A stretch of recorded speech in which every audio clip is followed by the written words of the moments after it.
good noon. That's the bad part about teaching at noon. You can't say good morning, you can't say good afternoon. Well, I guess I could say afternoon now, but it's late. So we are live on Twitch for anybody who's watching there. I'll show you a little bit about that just in case you're curious. At least for the first couple weeks, if you have to miss because you're sick or something, I'm okay with that. I just ask that if possible you participate online. I can see if you're chatting to me, it'll give me a little message there. You could log in on a phone or a laptop right now and do that if you felt like it. Asking something anonymous, you could do that. Otherwise, I'm expecting for this class, as we'll talk about, for it to benefit everybody, for you to be here in person as much as possible. On that note, some probably sick of hearing about COVID and everything. Thankfully, the Omicron is taking over, and we kind of know now that it's an upper respiratory, not a deep lung tissue, and like pneumonia risk. So if you guys are cool with it, so you can hear me, see me better, I'm going to go without a mask while I teach, if that's cool with you. I encourage you to continue with LSU's policies, but I'm not going to be a stickler about stuff. Just if there is any concern, let me know. I'm happy to wear a mask for you. In my view, there's still a small reason to try to slow things down a little bit. There are still hospitalizations, all of that. But for your sake, I think if you're cool with it, I'll teach without. Louisiana's policy has been to say if you're public speaking or something, you don't need it. LSU might be mad at me. I've got it on recording, but you know, I'll deal with that if I need to. So that's my take. Again, feel free to just send me a note, anonymously tell me like, hey, please put your mask back on or whatever. I'm fine with that. I'll do that. I'm not convinced that this little paper mask, or not, this little cloth mask that I can kind of see through, does much aside from make people comfortable, perception-wise. So that's okay. So there you have it from me. All right. For the class, I want to tell you a little bit about myself, hear a little bit about you, and then essentially kind of go into my expectations for the course, tell you a little bit about potentially we might be able to take a study abroad trip. You probably have heard of that. I think I mentioned that in my email. So I'm going to tell you a little bit about that and the status. It's still pending and not approved yet. Who knows what's going to happen. We'll get into that. Okay, so just a quick little bit about myself before I ask to hear a little bit about you. So I've been at LSU for 5 years now. This is, I guess, my 6th year. So be going up for tenure soon. I'm an assistant professor. Been here since 2016. Before that, I was in Michigan for a couple of years. I just 2 years, so I got acclimated to the cold almost, but I would prefer to come back to the South while I was up there. I was, kind of envious of the South because I grew up near Atlanta. I did all my schooling in Atlanta, and then I got married. My wife-to-be had a position, a fellowship sort of thing for 2 years in Michigan. I was like, all right, we'll get married. I'll follow you. Let's do this. And so I picked up a job after my PhD in Atlanta. I picked up a job, a few months of unemployment, found a job at Michigan's Department of Environmental Quality. So I did some wastewater permit writing. I guess I'm stepping backwards here, but we'll go with it. And I decided that I didn't really like that. I kind of wanted some more of the challenges that academics had, and I had been kind of unsure about it. It's a lot of work. It was kind of intimidating, but I was like, after working, and it felt a little bit like I was shoveling paperwork at that job. It was entry level, and I wasn't using any of my skills, so it kind of makes sense. But at any rate, I ended up getting a postdoc at Michigan State University.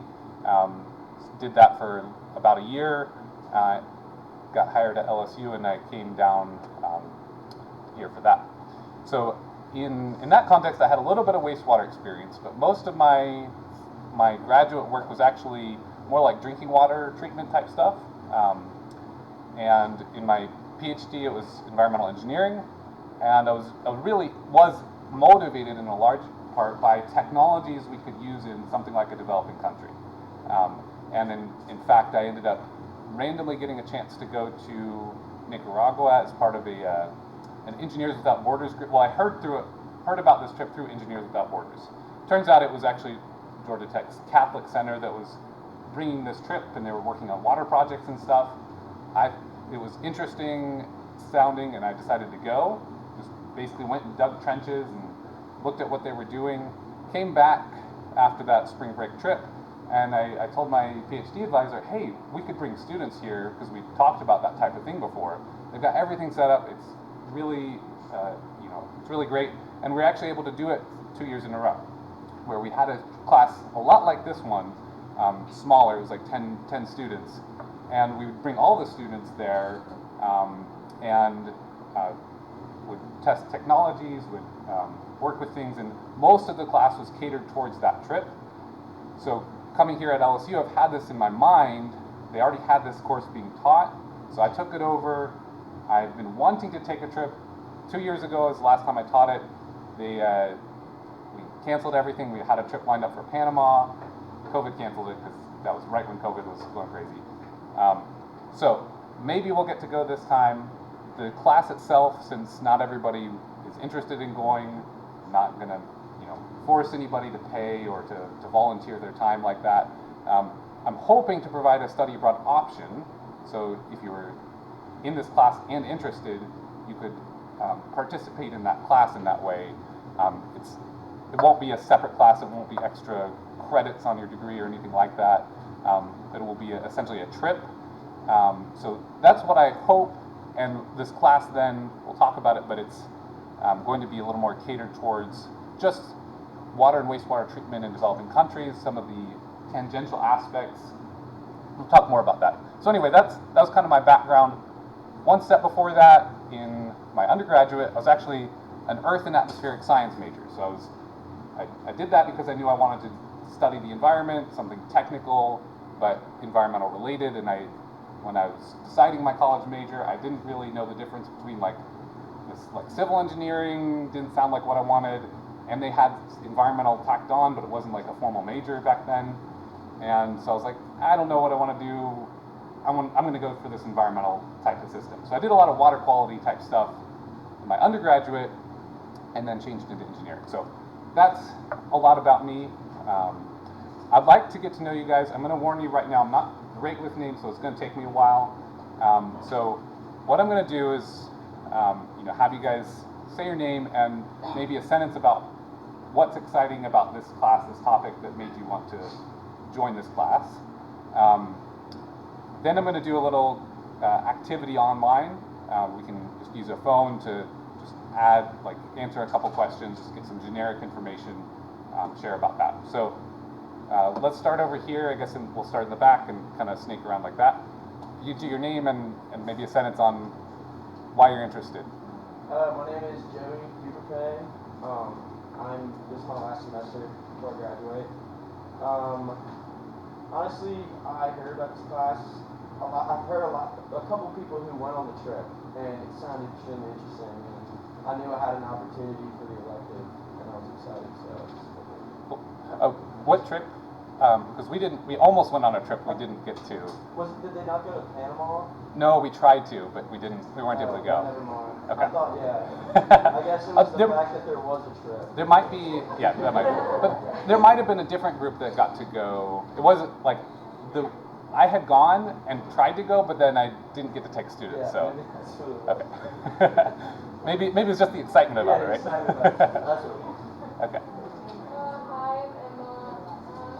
I don't know, this class just seemed interesting. That's fair.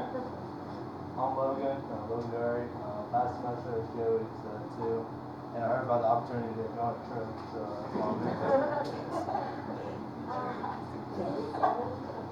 Yeah, I can hear you. Okay, I'm Emily, and this class was interesting to me because I feel like we get to learn more about all the stuff we learned and how to actually apply it. So, Okay. Yeah, thank you. I'm Renee. It's also my last semester, and I also heard about the sugar one. It really was like a big rock. I'm Anna Catherine. In 2016, I was at Haiti, and that's actually the reason I chose environmental engineering. Okay. Seems a lot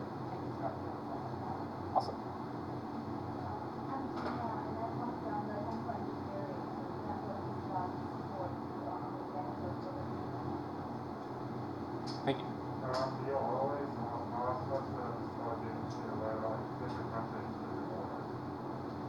Awesome. Well, I'm Jordan, and I suppose because this is kind of what they want to do in our work.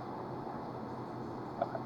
Great. I'm also Jordan, and I signed up for this class because I think it's interesting to figure out how to actually apply the wastewater treatment instead of what discussed and studied previously. Awesome.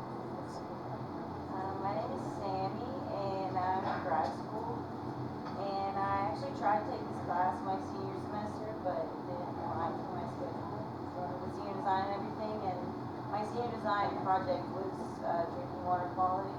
So I've kind of been interested in that ever since. Awesome. I'm Maddie. I just took 31 time with you, so I saw you were teaching this class, and I was like, I might as well take it now, so I don't forget everything. There you go. My name's Josh. I heard about the study abroad trip. Yeah. Cool. My name's Rock. I also heard about the study abroad trip. And I thought it was interesting topic as well. Okay. My name's Alex. I took 31 here and I enjoyed it. And I needed one more class for my minor, so I took that. Cool. I'm Ocean. Took this class to learn a little bit more about how to treat water. I'm Trinity. I'm gonna be honest, I just really needed an elective, but it sounds interesting. Fair enough. Fair enough. I'm Gloria. This is my last semester. I was exposed to a water treatment system in Belize in like 2018, and that got me pumped about like coming to do EVEG here at LSU. So I guess that's why I'm pumped to be here. Yeah. I'm Julia. I'm a grad student as well. And I'm here because I'm really interested in engineers without borders, which is the kind of thing I'm Awesome. I'm Sarah, and the topic of the class is continues. Okay. I'm Flannery, and I thought it should be a good opportunity to just educate myself about more local issues. Also pretty much into it. So what was the name? Was it Gregory you said? Gregory, yeah. Okay. Thanks. I'm Macy, and I'm studying equals practical application of all the math that we learned in the winter. Awesome. I'm Ainsley. I needed another elective, and it sounded interesting. Well, there you go. I'm Harley. I also need another elective, but I thought this one was interesting and to learn more about wastewater and how it is in developing countries versus here. I'm Katie, and I thought the trip's gonna talk in the class. I'm Lindsay. I'm interested in water and wastewater treatment, so that's why I chose this class. Okay. Hi, I'm Vida Sai. Yeah, it's kind of hard to pronounce my first name, so you can just call me Sai. And this course is called Water and Wastewater Treatment in Developing Country. And I'm just come from a developing country. I'm from China. So although it's a very huge country, but it's a developing country. So I think maybe this is a course just for me. Very suitable for me. Thank you. Thank you. I'm Tessa, and I just chose this course because it sounded And I'm Catherine, and it's one because I think water is a resource for our Okay. Great. Thank you. And we've got a couple online too. So we've got Rita. And by the way, if you do participate online, you're welcome to anonymize your username. Since I am, this is technically public broadcast, so if you wanted to change your username or something, feel free. I'm supposed to ask your permission if I'm going to publicize any usernames. So I'm just going to assume any usernames here are not necessarily the person, even though a lot of times if you sign them, it's like, Sam S for me or something, I might do that. So anyway, I'm going to read what they responded because I asked them as well. So Xiaoshen from CHE, recently working on waste material, so I think that may be some use to knowledge and research. And another needed an elective, class sounded very interesting. And by the way, I'm not offended if you're just taking it for an elective. That's fine. No problem there. I don't take it personally. I'm happy if you're interested. I hope to make it interesting, but at the end of the day, this is might just be an obligation you're fulfilling.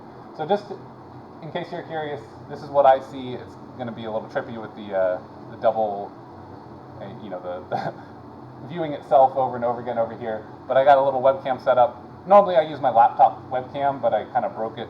I opened up my laptop, and ever since because I was going to replace a hard drive, and I kind of killed the microphone. It's like short-circuiting on something, so it's, yeah, I had to bring a webcam. I might fix that later, but for now this works great. And you can see, I can see if you chat to me on the side, I can see what I'm writing on the slides right here when I've got the slide mode going. Oops.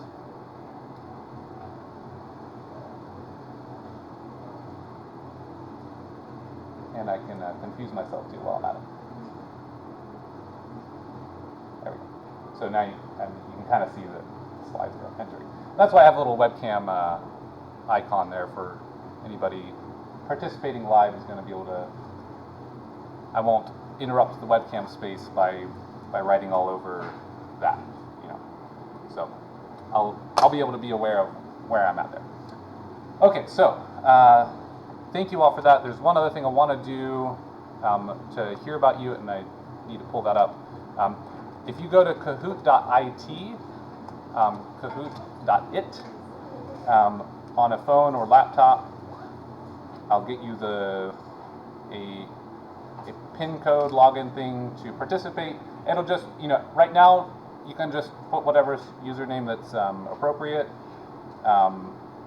In the future, I might use these sometimes to take attendance or to have some sort of a quiz-like activity. We'll talk a little more about that soon.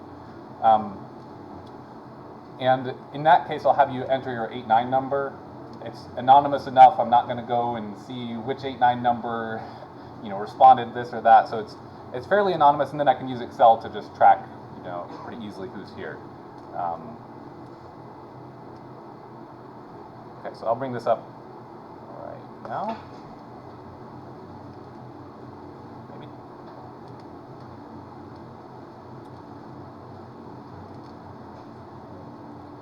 So once you're at kahoot.it, you can enter this game pin. Again, use username of your choice, so long as it's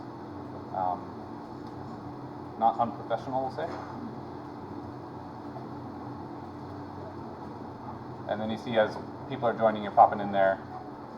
And just a couple other questions just to kind of see, just a quick, you know, what majors and things like that we've got.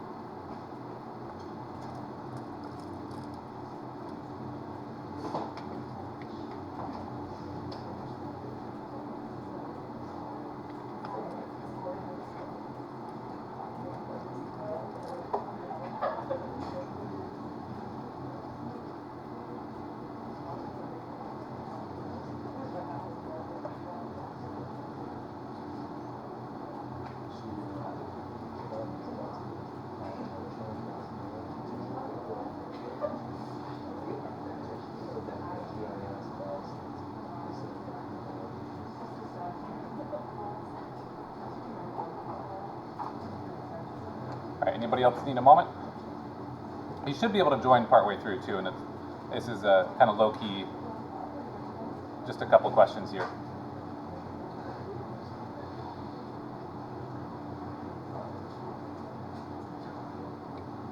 Okay, so what year or kind of student status are you? Third year, fourth year, master's student, PhD student? I guess if none of those apply, just hit third year, we'll say. There's no right answer. It'll treat it as if there's a right answer. That's just because they make me do that. And I think for the people viewing online, there's something like a 5 to 10 second lag between real-time reality and their experience of this, so I add a few extra seconds to this. Okay, so as I thought, most of you are going to be fourth years, a few third years, a few masters, and a few, couple PhDs. Cool. The scoring, by the way, is whoever's the right answer and whoever's the fastest on that. So, okay. So what's your major? I know that there's at least a couple chemical engineers. Curious about others, and if you care to share. I don't know if we have any from like environmental science or anything, but certainly could. mostly EVEG. Okay, so what are the other engineers? Okay, civil. And anything else? Water resources. Water resources. Gotcha. Okay. Yeah, that makes sense. I should have put a tag for that. All right, Macy's winning. Okay, so which subtopic of kind of development abroad is most interesting to you? Because there's kind of that technological side, there's social, societal sides that impact the environmental engineering and kind of implementation of stuff. There's economical, small businesses, there's legal matters, how to regulate, how to get a country who has very poor or unenforced regulations. So there's several subsets that we'll end up talking about, and I'm curious about kind of these, what's your favorite flavor or most interesting?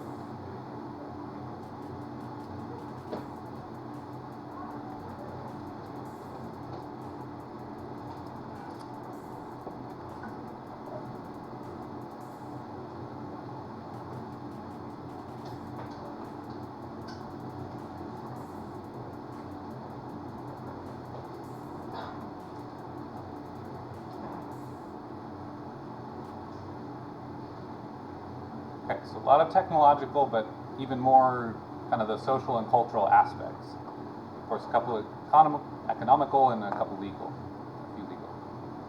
Okay, that's interesting. And what I hope to do in the class is to provide some comments and some opportunities to think critically and to discuss some of these aspects that we might not normally learn about in an engineering context, right? One of the themes of this class is essentially going to be, so congratulations there. Okay.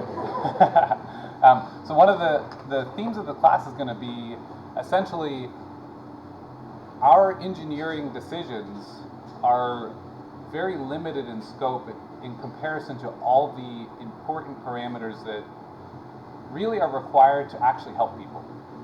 There's so much more than deciding on the disinfectant dose to provide clean drinking water to people, right? Are people going to actually drink the water if they can't stand the taste of the water? You know, that's a big question. That's kind of a cultural type of thing. Most of us grew up drinking chlorinated water, and that feels normal, smells normal, that tastes clean. We're used to that. A lot of people in developing countries are going to have no clue what chlorinated water tastes like, and when they do taste it, they're going to be like, yuck, that's awful, especially if they don't have robust and carefully controlled systems. So sometimes it might be over-chlorinated, sometimes there might be end up being some chloramines there that are especially smelly. So there's certainly a lot, even just thinking about drinking water, there's a lot that goes into acceptance, for example. Then there's legal matters. How are you going to implement something that's going to be allowed and enforced if you're trying to implement maybe a medium to small scale system for a community? There's all sorts of challenges that are outside just the technological. Now, my kind of expertise is the technological, but what I'm hoping is if anybody's able to go on the trip and just for the class in general, for us to start seeing the importance of the other aspects so that we're open to them, we can take a kind of a humble approach to environmental systems and these types of these questions. Okay, so about the class specifically, I'm going to kind of talk through a couple slides about things in the class, and then we'll rehash it with the syllabus just so you've kind of seen the syllabus. Feel free to ask questions along the way if you've got any. Technically, this class is certified as communications intensive. That's a good thing for anybody looking for that communications across the curriculum certification on their degree. If you haven't heard about it, you might want to look into it, especially if you're a third year. Otherwise, if you're already a senior and don't care, or grad student, what it means for you is this class is just going to be structured a little bit differently in that in addition to learning the course content, one of my aims is to help you communicate better. So whether that's, and specifically we're doing written and oral, meaning you'll present and you'll do writing. So in my view, both of those things are going to help you across the board. We probably don't have enough of that in our program, so I hope that's going to be an advantage, a benefit to you. That's going to include critical feedback from myself and from your peers to an extent, to help everybody sharpen their thinking. When you have to write about something, you really have to organize your thoughts. So writing and speaking are actually ways to improve your thinking. You might not think of that, as a skill, but the way you think about things is something you can improve, a skill to hone, especially if it's like a particular topic. Maybe you're really interested in one aspect of development, and having to write about it then improves your thoughts on it by organizing them, getting you to be able to articulate your thoughts there. So with that, I expect everybody here to have a growth mindset, meaning that you're expecting to be able to improve, right? That's a large part of the process here. I'm not too concerned about grading exactly how good you can write a paper. Rather, I'm more worried about grading you based on how you've improved and how you've shown that you can grow in your writing capacity. So we're going to look at, when we do a writing assignment, I'll talk about it more, but there will be a draft to do in the middle of the semester. I'll give you feedback and we'll give you that opportunity to improve on that. I also expect you to be able to give and receive constructive criticism. Again, part of that growth mindset. I want everybody to be able to see the communication side of the class, as a way to learn and to improve, and not just like, how dare you say something not so nice about my paper or my writing, right? That's not the point. And so whenever we do have the communication assignments or group work or any of that, I'm expecting and hoping for you guys to have that type of mindset. I also want to engage in some critical thinking, and specifically on these complex topics. Everything from birth rates to climate change, all sorts of things are intertwined with environmental engineering and development, specifically developing countries. That development process, there's a lot of important considerations, questions, a lot of ethics, a lot of philosophy type stuff. So even though as environmental engineers we don't normally deal with that, or engineers in general, we don't normally deal with that type of stuff, what I'm asking all of you to do is to be open and to value debate, value argumentation, or at least discussion for the sake of learning. So that's kind of the Socratic method, to ask challenging questions, even if those questions, I could ask you a question, and even if I don't have that question myself, the fact that I'm asking it makes you think about how to answer it, and perhaps we both learn. Maybe I do think that, maybe I do have that question, or maybe I'm just creating that question. Maybe I'm being the devil's advocate. You think of the devil's advocate and you think, who in the world would advocate for the devil, right? The devil is the evil, right? That's the worst thing you could imagine, and religious or not, that's the symbol, right? So, who would advocate for that? Well, if we have some humility and say, well, we don't know for sure that that's the devil, but we think it is, have somebody advocate for that point of view, then we'll really see, is there anything worthwhile in that point of view, right? You've heard the phrase devil's advocate, so be thinking about that, and as we engage in our conversations, as we think about these topics, let's try to avoid the moralism response. I'm saying moralism, and I'll show you an example in a moment, but what I mean is, if we have some really a hard moral standard, that might be a good thing in a lot of ways for people. Morals are great, but if it's limiting you from thinking about a specific topic where improvement is needed, and you might be able to find more improvement, and your response to something is just purely moral, based on your what you've taken as your moral identity or principles, that might hinder you from approaching a solution. So, for example, I can probably trigger a lot of you into a moral response by just asking questions.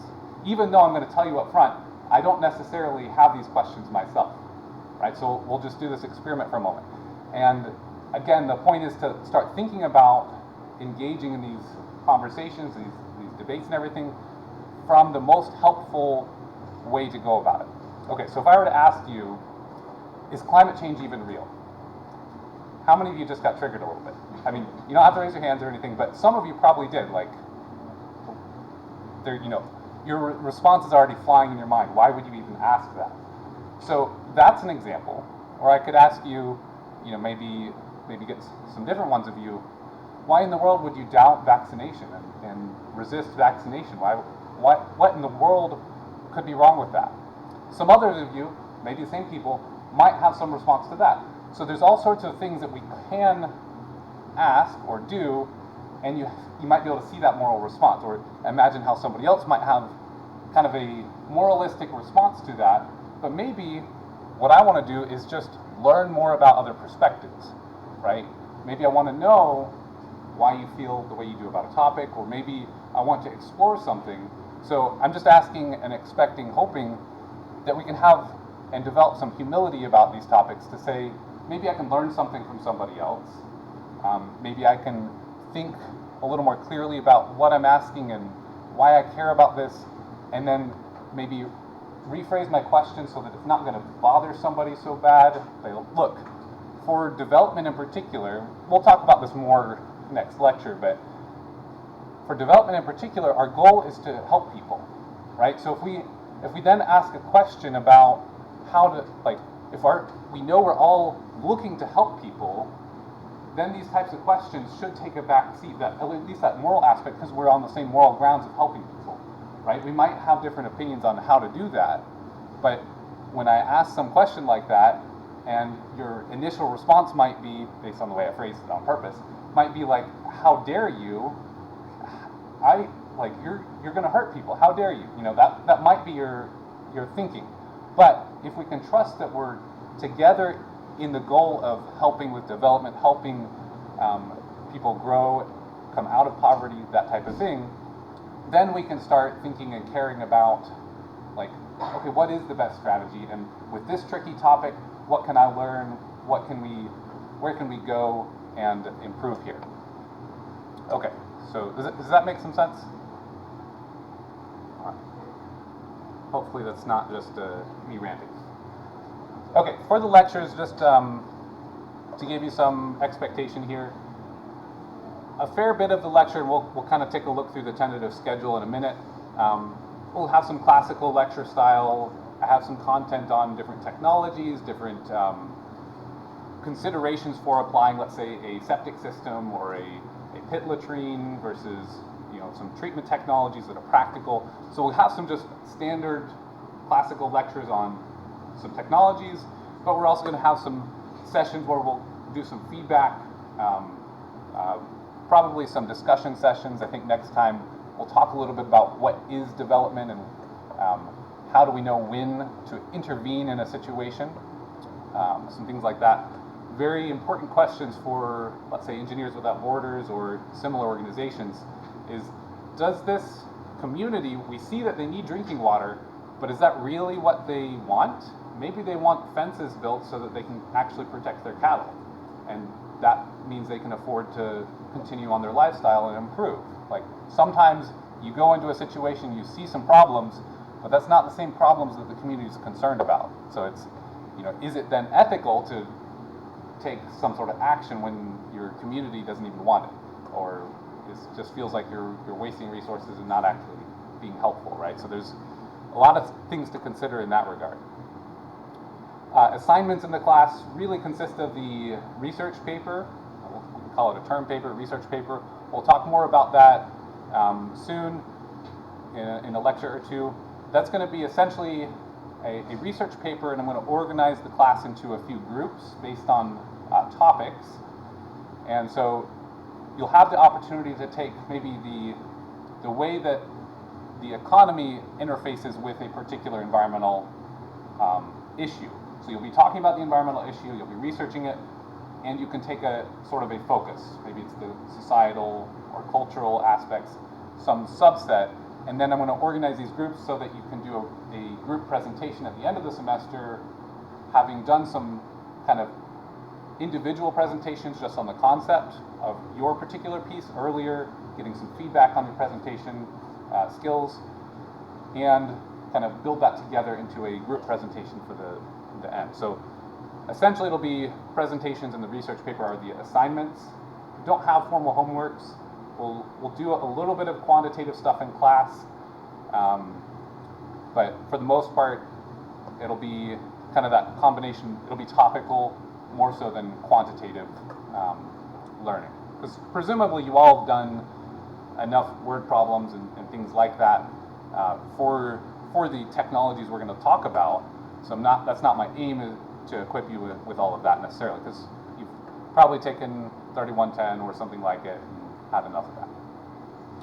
Okay, so in-class participation, I'm going to start collecting formal participation just to keep records after the drop add date, so I don't have to bother with if anybody has to drop or anything like that.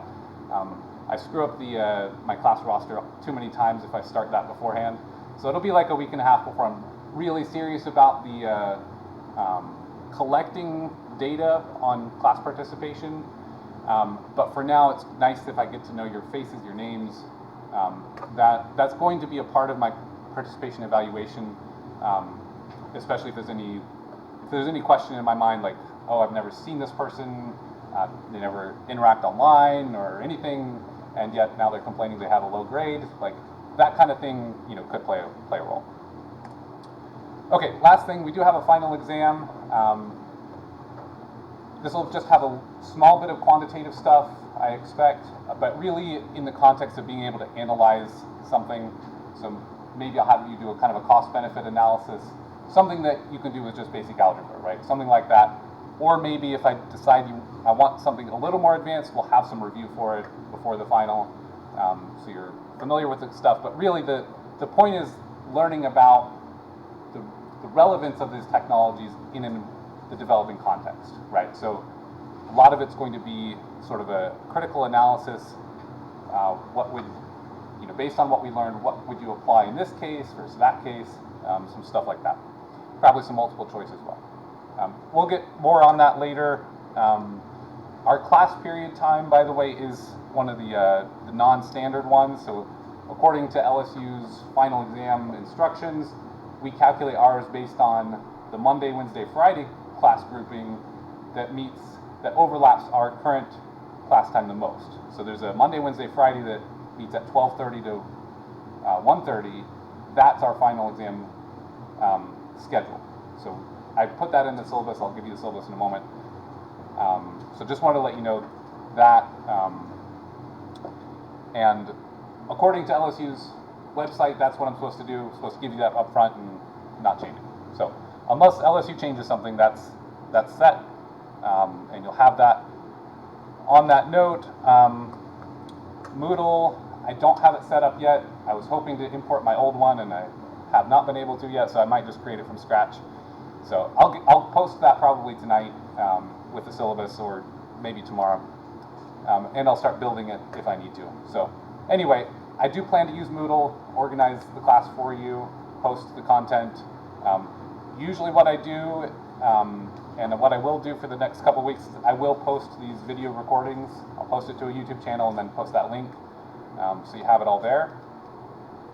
Okay, so I'm going to take a quick look through the syllabus with you. Pretty much what I just talked about, so it'll go kind of quickly. I didn't mention the book. I have the book with me, so let me grab that.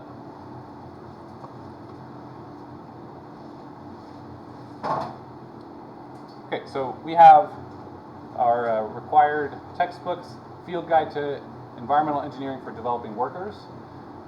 So this is a pretty good book. It's got some technological look at stuff.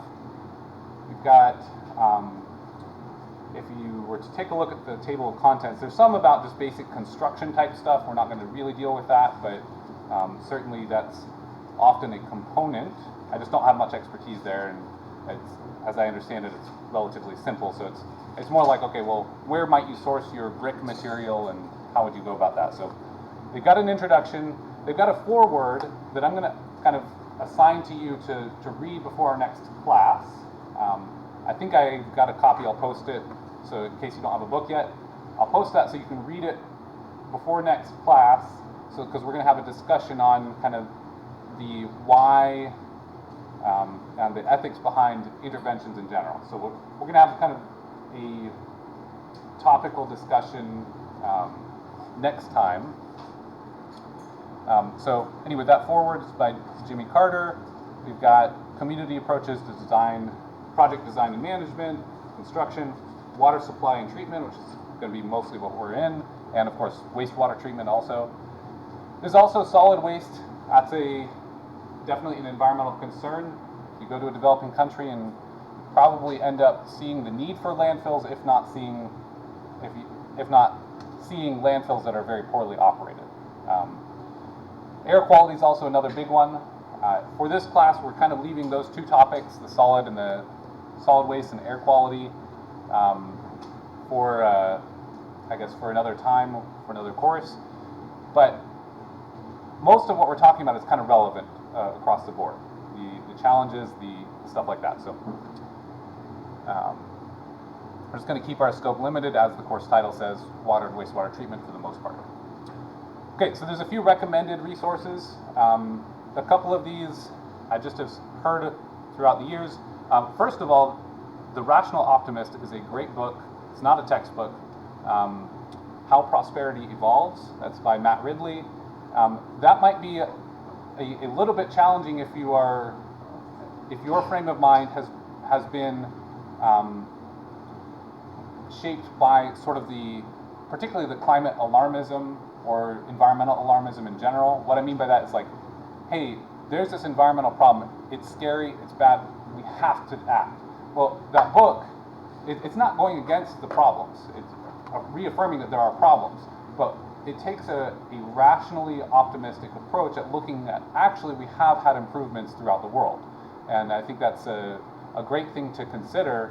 It also helps you have a kind of a well-founded look at where growth is still needed and what's the optimal growth, what's the optimal benefit per dollar you're spending on philanthropic activities type of thing. So that's a really great book. I highly recommend it. Now, I think that was from 2010 or 11. A couple other books. I actually have not read all of this, but When the Rivers Run Dry, Defining Crisis of the 21st Century. Also, The Last Taboo. This is really on kind of culture meeting sanitation, right? The sanitation crisis in a lot of countries.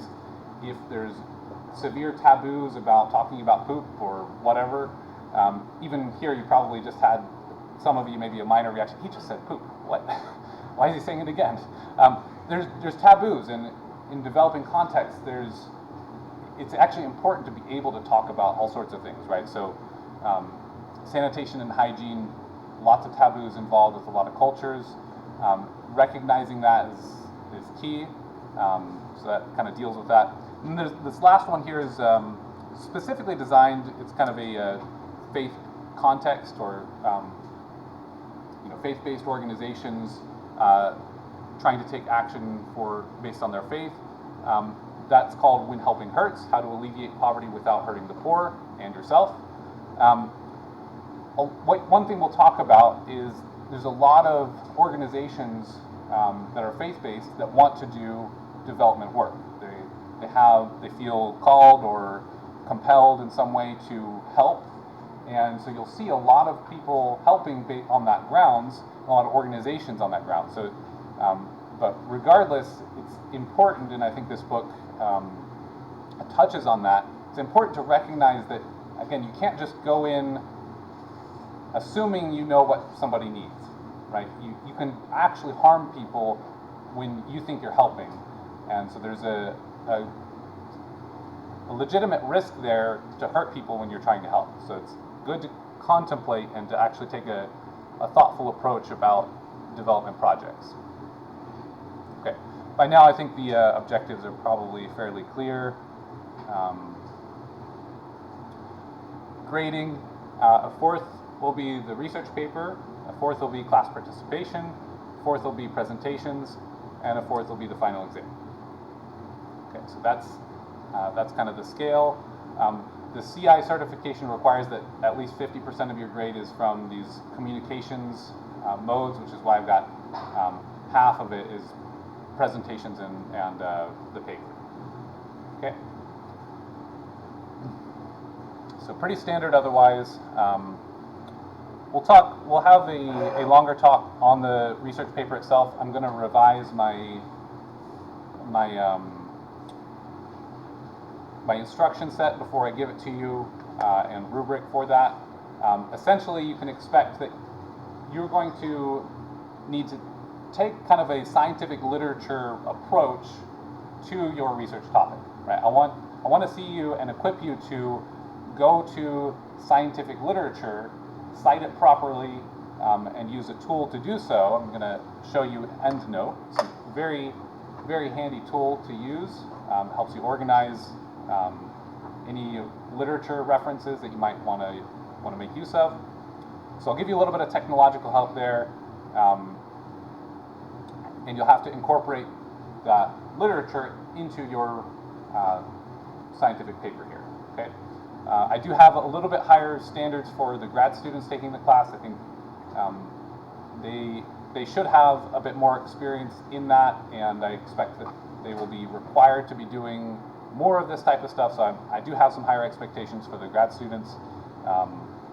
Otherwise, for the class, I think my expectations are about the same. Class participation, there's one caveat here for anybody, if we do get to go to Nicaragua, I have higher expectations for you. I'll explain that in a second. But essentially what I'm expecting for just the normal scheme of things in the class is for you to be participating, for you to be here, mostly engaged with the lectures. You know, I know occasionally it might get a boring topic or something, or I might have a boring slide set someday, but being present, being engaged when engagement is possible, I do expect that. That'll be the primary part of the grade. Maybe occasionally I'll do like an in-class quiz with Moodle, or maybe a survey with Moodle. Maybe I'll just grab attendance with Moodle just to make it easy on myself. I might adapt a little bit, but those are some things you can expect. I should be able to know your name and face, and that's partly on me to work on that, but also partly on you to actually be here and show me your face, right? At least most of it with the mask. Hopefully they, get rid of the mask thing again in a couple weeks when Omicron settles down a bit. Okay, presentations. There will be multiple cases where we present. The big thing is a group presentation at the end, but before we get to the end of the semester, I'm going to have each of you present like a 2-minute blurb on, here's the topic I'm writing about, here's my thesis statement. It'll be the first chance to present yourself to class. I'm trying to keep myself kind of in front of the webcam for the people online, but if I was really engaged in the presentation, I might step forward and use bigger hand motions and walk around a little bit. So I'm limiting myself a little bit, but I'm going to encourage you to practice and grow some of the communications techniques. Okay, so again, it'll be some feedback there. So we'll have a couple rapid fire things like that, and then bigger presentations at the end of the semester in the context of maybe a group of students who you're all thinking about maybe landfills in developing countries and different aspects, or maybe arsenic problems. So more on that later. That'll connect to your research paper, so it'll be you get a little more value out of that work that you're doing. Okay, for any study abroad students, I might change up the research paper task a little bit and the presentation to be coordinated with whatever data we collect and whatever we do there. So I asked for you to be flexible with me. I'm still waiting on the confirmation whether or not we can go. So I don't know yet. I'll give you guys some information about how to apply, and I'll be in touch with you as soon as I know if we can go or not. So I'll probably, by next class, I'll probably give you the link to apply. I don't know when I'll know, but it should be in a couple weeks, if we can go. All right, speaking of class participation, taking a step back, if we do go on the trip, for those of you who go, I have higher expectations for participation in that. I expect professionalism, It is spring break. I recognize that. I'm going to do my best to give you some time to have some fun, to explore, but especially since this is my first time, I'm just asking and expecting for you to be kind of above the standard spring break behavior that you might expect, right?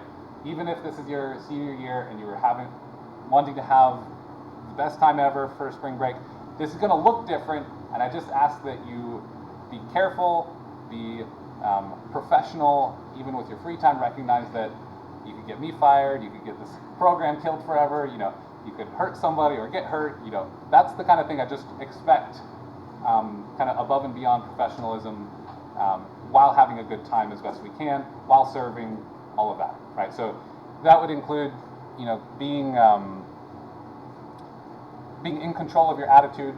If we go, it's going to be hot, it's going to be challenging, there's going to be times where you're going to want to complain about this or that. The Nicaragua time, that usually we'll have some plan, and then it's like half hour later the guy shows up, and then we have to talk for half an hour because there's some problem, and an hour after we plan to go do something, then we're going, right? There's all sorts of issues. That's part of the learning. All I'm going to ask is that you try not to complain too much, because that's contagious and ruins the experience for everyone in a sense, even if it's complain worthy. All right, so I think that's it for now for that. If we do get to go, we'll probably have some separate sessions to touch base about the trip itself, to plan, to equip ourselves with some lab skills, things like that. All right, I talked about the final exam. I will use Moodle. Told you I was going to get that set up. Here's the general class schedule, subject to some changes. First couple of classes after today, it's going to be sort of the ethics, kind of what is development, some things like that, and then we'll get into sort of more the contaminants that we are most often worried about, the water sources, sources of contamination, sources of drinking water, and then some point of use, that POU, point of use systems for drinking water, and then we'll get into some of the sanitation systems throughout the time. And right now I have listed some in italics when we have writing assignment parts due, so that February 7th, that's when we'll have the topics must be selected, and I'll probably have you then prepare kind of your first paragraph, including a thesis statement for your topic. That's kind of your assertion. Talk more about that. Along the way, at some point, we'll have a lecture or two dedicated to communication, some tips, some comments, some feedback, that kind of thing. Spring break, hopefully we have a Nicaragua trip. Well, lots of us will come back exhausted and lots of stories. That when we return, I expect to just have some discussions on how that went, share it with the class, kind of informally, a little bit of downtime in a sense, pick up on wastewater. In April, we'll have a draft of your paper due. My current expectations is that you at least have, and I'll give you a more formal definition later, you at least have over a page written with sources and your citing sources, so I can give you feedback on all of that. I'm going to give you a little bit of flexibility, most likely, in that the real purpose of that is for me to give you critical feedback on your writing. So it's got to be enough for that. And then the final paper, of course, will be due at the end of the semester. And then our final exam is going to be the Tuesday, May 10th. Okay. Any questions? Been talking a while. Tired of talking already? Yeah. What's like a general idea of how much it's going to cost for the trip? Okay, great question. So on the cost, my goal from starting this whole thing is to minimize it as much as possible.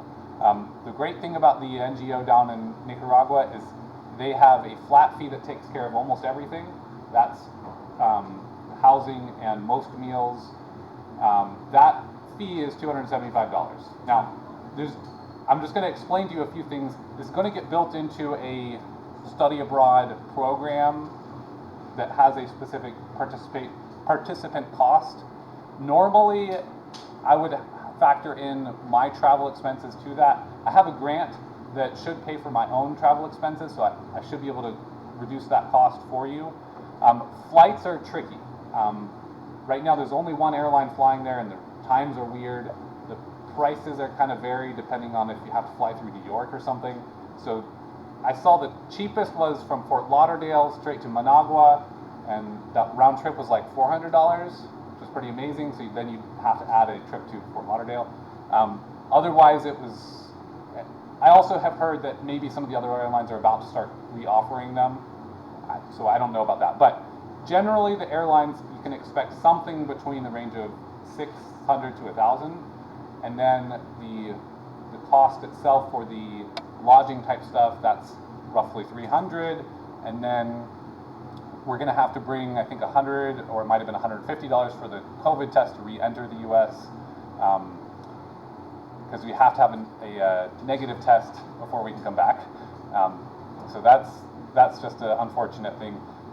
Nicaragua demands everybody bring $10 cash to enter. It's like a tourist fee type thing.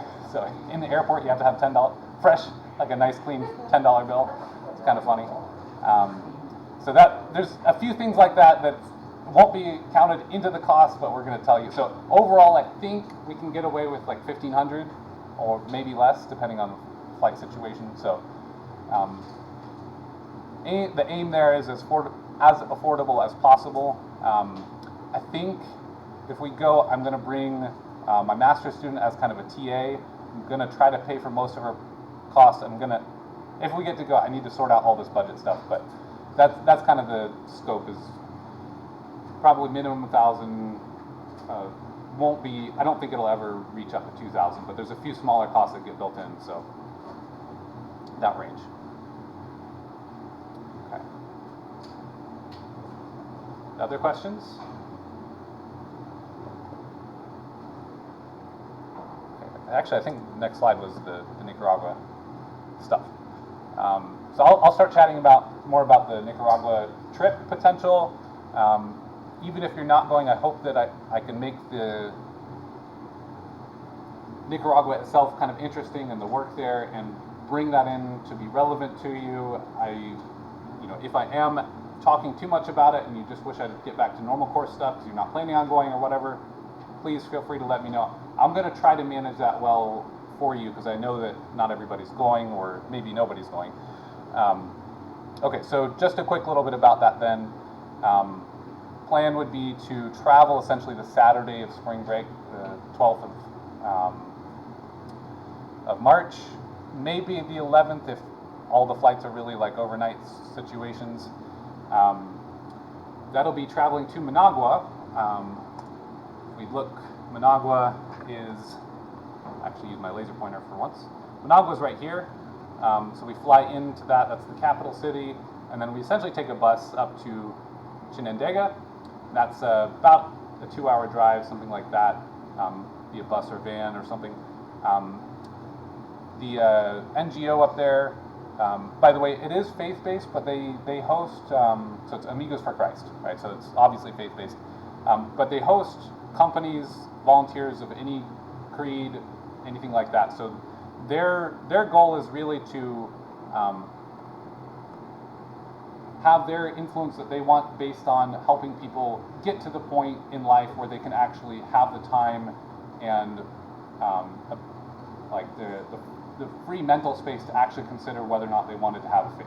That's their goal for the people there, is to help them develop to the point where they could conceivably think about faith, right? That's kind of their motto. So they're really good about, keeping their work motivated for development and welcoming anybody. So this trip is going to be agnostic of whatever religion, creed, whatever you have. So anybody would be welcome, and I'm going to protect that boundary to make sure that nobody's uncomfortable or taking issue with things.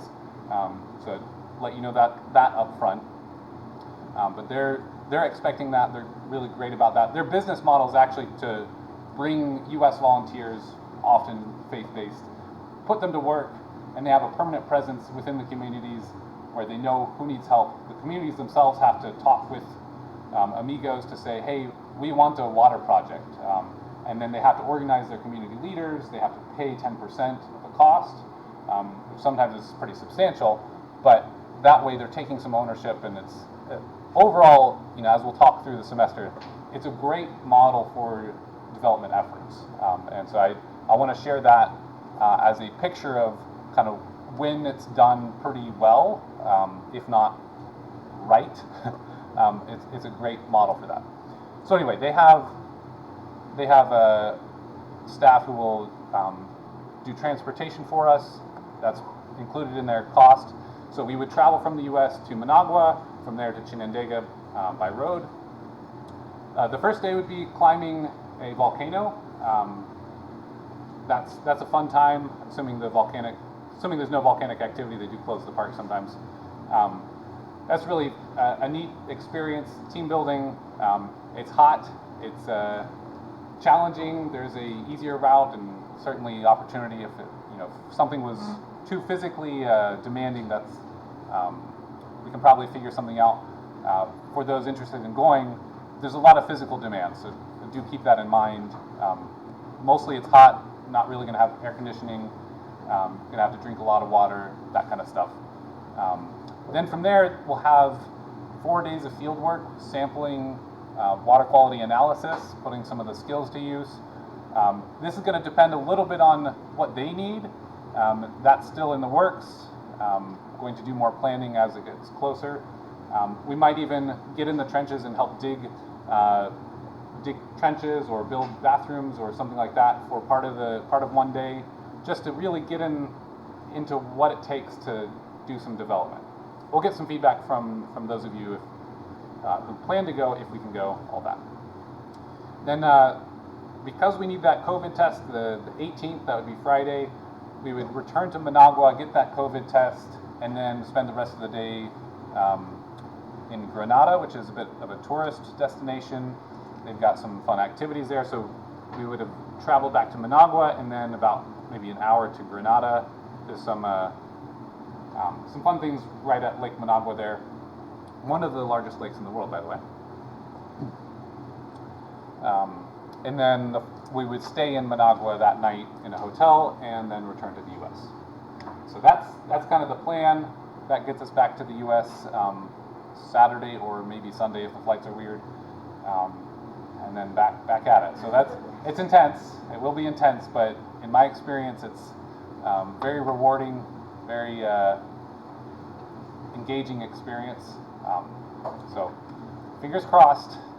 Hope to be able to take some of you. So I meant to have a way to ask this, but by show of hands, who is interested and wants to go if it goes? Okay, that's awesome.